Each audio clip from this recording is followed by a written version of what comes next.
Welcome to our channel MVN blog. ఈరోజు మనం ఈ వీడియోలో PF full and final settlement ఎలా చేయాలనేది చూద్దాం. జనరల్గా పిఎఫ్ అడ్వాన్స్ క్లెయిమ్ కాకుండా మనం సర్వీస్ వదిలేసిన 2 months తర్వాత ఈ క్లెయిమ్ అయితే చేసుకోవచ్చు.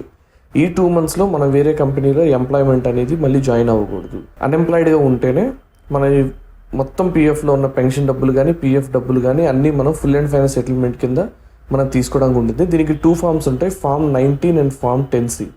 ఈరోజు ఈ వీడియోలో 2 forms ఎలా మనం ఫుల్ క్లెయిమ్ చేసుకోవాలో చూద్దాం. ముందుగా మనం ఏదైతే మన యూఏఎన్ ఎంప్లాయ్ పోర్టల్ ఉందో ఈ పోర్టల్లోకి మన యూఏఎన్ నెంబర్, అలానే మనం సెట్ చేసి పెట్టుకున్న పాస్వర్డ్, అలానే కింద క్యాప్చా, ఈ 3 డీటెయిల్స్తో మనం మన పిఎఫ్ అకౌంట్లోకి లాగిన్ అవుతాం. సో డీటెయిల్స్ ఎంటర్ చేసిన సైన్ ఇన్ కొట్టగానే మన అకౌంట్లోకి లాగిన్ అయిపోతాం. యాజ్ యూజువల్ మీరు చాలాసార్లు వీడియోస్లో చూశారు. సో ముందుగా మనం ఏదైతే మన సర్వీస్ ఉందో ఈ సర్వీస్లో మన డేట్ ఆఫ్ ఎగ్జిట్ అనేది అప్డేట్ చేసి ఉంటేనే మన పిఎఫ్ డబ్బుని మనం విత్డ్రా చేయగలుగుతాం. సో చూడాలంటే మనం వ్యూలోకి వెళ్ళి సర్వీస్ హిస్టరీలోకి వెళ్తే అక్కడ మనకు ఆటోమేటికల్గా మన సర్వీస్ హిస్టరీ అనేది కనబడుతుంది. చూసారా, డేట్ ఆఫ్ ఎగ్జిట్. ఈ డేట్ ఆఫ్ ఎగ్జిట్ అనేది మనం ఇక్కడ చూడొచ్చు. 2 employments ఉన్నాయి. 2 employments date of exit update ఉంది. ఒకవేళ 2 employments ఉంటే Form 13 పెట్టి ఫండ్స్ అనేది లేటెస్ట్ కంపెనీకి మనం ట్రాన్స్ఫర్ చేసుకోవాలి. ఆ వీడియో కూడా మా ఛానల్లో ఉంది. దీంతోపాటు ఆధార్, పాన్, బ్యాంక్ అకౌంట్ అనేవి కూడా మనకి అప్డేట్ అయి ఉండాలి. పాన్ కార్డ్ లేకపోతే మన టీడీఎస్ ఎక్కువ కట్టే ఛాన్స్ ఉంటుంది. సో ఇప్పుడు మనం పైన ఆప్షన్లో ఆన్లైన్ సర్వీసెస్లోకి వెళ్ళి క్లెయిమ్ 31, 10, 10C, 10D ఈ ఆప్షన్ని క్లిక్ చేస్తాం. సో దీంట్లో మనం చూసినట్టయితే మన అన్ని డీటెయిల్స్ వస్తాయి. ఇక్కడ మన బ్యాంక్ అకౌంట్ ఏదైతే లింక్ ఉందో ఆ బ్యాంక్ అకౌంట్ నెంబర్ని యాజ్ యూజువల్గా ఇక్కడ టైప్ చేసి పక్కనే ఉన్న వెరిఫై బటన్ని క్లిక్ చేయాలి. సో మన డీటెయిల్స్ అన్ని మనం ఇక్కడ చూసుకోవచ్చు. సో ఒకవేళ సేమ్ నెంబర్ కనుక అంటే మనకి ఇలా సర్టిఫికేషన్ వస్తుంది. మన ఎస్ అని కొడితే టిక్ సింబల్, రైట్ సింబల్ కనబడుతుంది. చూసారా, మన date of joining, EPS, exit details అన్నీ మనకి ఇక్కడ కింద రిఫ్లెక్ట్ అవుతాయి.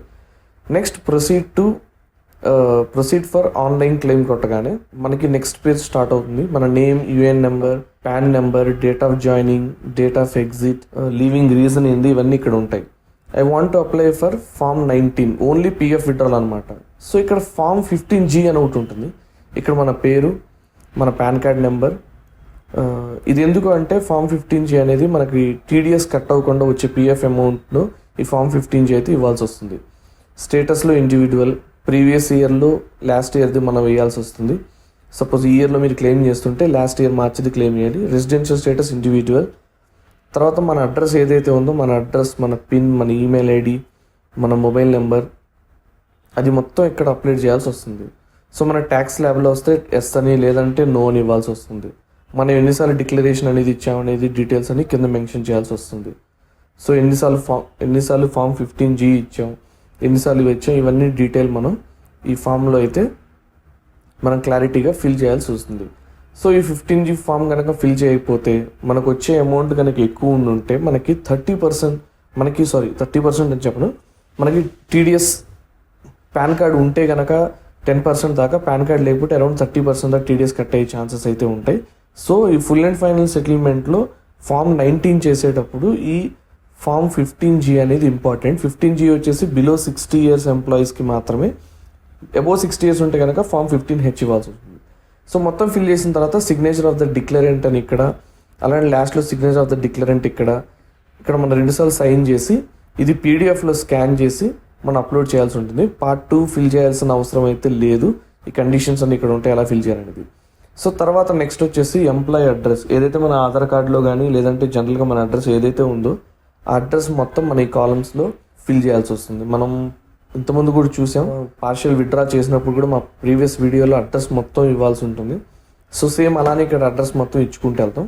సో అడ్రస్ మొత్తం ఇచ్చిన తర్వాత నెక్స్ట్ మనం చూస్తే upload scanned copy of a cheque or passbook, cancel cheque కానీ ఫస్ట్ పేజీ పాస్బుక్ కానీ మనం ఇక్కడ అప్లోడ్ చేయాల్సి ఉంటుంది. సో వ్యూ చేసి కరెక్ట్ క్లారిటీగా వచ్చింది, అన్ని డీటెయిల్స్ కనబడుతున్నాయో లేవో చూసుకున్న తర్వాత డిక్లరేషన్ సెలెక్ట్ చేసి గెట్ ఆధార్ ఓటీపీ అని కొట్టగానే మన ఏదైతే మొబైల్ నెంబర్ ఆధార్లో రిజిస్టర్ ఉందో దానికి ఓటీపీ వస్తుంది. అది సబ్మిట్ కొట్టగానే మనకి ఇలా క్లెయిమ్ ఫామ్ వస్తుంది.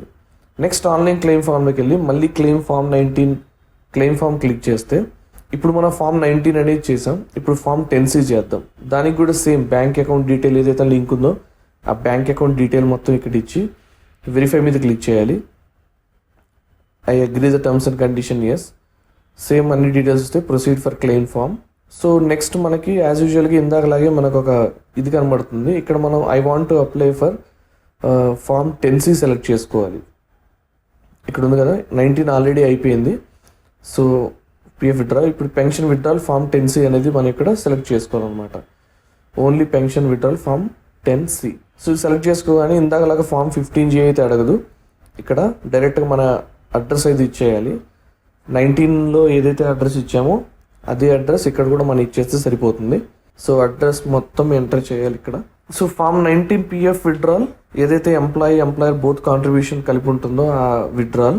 ఫామ్ 10C వచ్చేసి ఏదైతే కంపెనీ కట్టిన అమౌంట్ పెన్షన్లోకి వెళ్తుందో ఆ pension amount below 10 years service ఉంటేనే మనం విత్డ్రా చేసుకోగలం.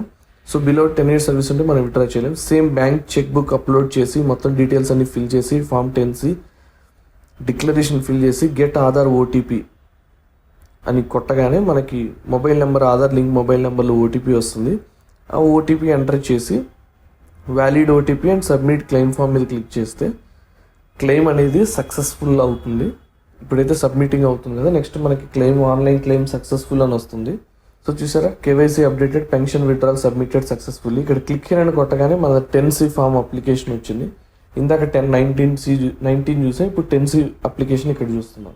సో మన డీటెయిల్స్ ఇక్కడ ఉంటాయి. మన అప్లోడ్ చేసిన చెక్ కానీ బ్యాంక్ బుక్ కానీ ఇక్కడ మనకి పేజ్లో మనకి మొత్తం క్లారిటీ కనబడుతుంది. సో మన బ్యాంక్ డీటెయిల్స్ కూడా కనబడతాయి. చూసారు కదా. సో మనం మళ్ళీ ఆన్లైన్ సర్వీసెస్ ట్రాక్ క్లెయిమ్ ఫామ్లోకి వెళ్తే మనం ఏవైతే క్లెయిమ్స్ చేసామో అవన్నీ ఇక్కడ రిఫ్లెక్ట్ అవుతాయి. చూసారా, online claim submitted at portal. దీని స్టేటస్ కనుక మనం తెలుసుకోవాలనుకుంటే ఇక్కడైతే మనకు కనబడదు. ఈఎన్ పాస్బుక్ పోర్టల్లోకి వెళ్ళి అక్కడ చూసుకోవాల్సి వస్తుంది. చూసారు కదా, full and final settlement form 19 form 10C ఎలా ఆన్లైన్లో క్లెయిమ్ చేసుకోవాలో. ఈ వీడియో మీకు నచ్చినట్టయితే లైక్ చేయండి, షేర్ చేయండి, సబ్స్క్రైబ్ చేయండి. జై హింద్.